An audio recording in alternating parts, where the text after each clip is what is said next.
hate meetings. Like poison. Matter of fact, rather than sit down in a long meeting, I would much rather get a prostate exam. From Edward Scissorhands, while he's blindfolded, standing on a slippery surface in the middle of a tornado. Did I mention I hate meetings? Yeah. In my position, I have to chair meetings quite frequently. And when I do so, it's like I have to be one part Renito Adams and one part Dear Pastor, because it's like going through psychological warfare.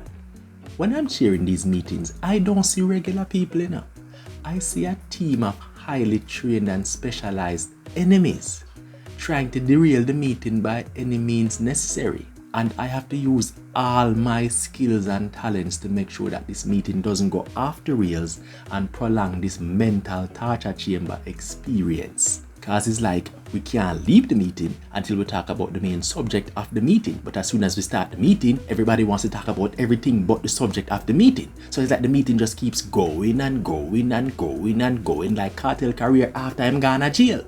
And you're equally as confused about why it is happening. This is how it normally happens. I'll call the meeting to order. Everybody, all right, okay. Welcome to the meeting. Thank you all for being here with me today. I know that you all have a pretty busy schedule, so I'm going to try not to keep you all too long, all right? So the first order of business for today's meeting is to settle on the tagline for our new campaign, all right? The one we've settled on is Strategic Acquisitions Limited will take you to the top. Thoughts?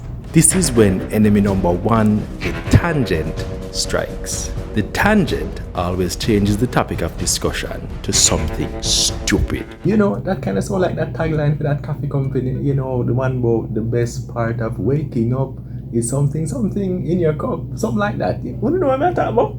Cue enemy number two, the tangent extender, who helps the tangent change the discussion to something stupid. It sounds familiar, but I can't remember which brand. But as you mentioned coffee, I say I vex, you get me vex. I'm run out of my house this man and left my special roast blend. A few steroid by Enemy number three, the proud parent, who takes any opportunity given to talk about their child's accomplishments, no matter how small. I mean, if you want to try some good coffee, you should come to my son's cafe. I mean, he doesn't own it, but he's the manager. Yeah. He's always telling me about these different styles of coffee that he's making every day. This is normally when I try to get things back on track.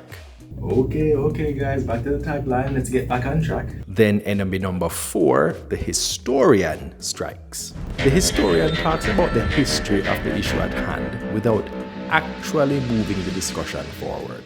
Why is a long time we are talking about this tagline, Remember first it was with John in marketing. Then he left and Mark came on and was doing it. Then the board decided that they wanted to make a consulting company do it. And we still can't settle on this all now?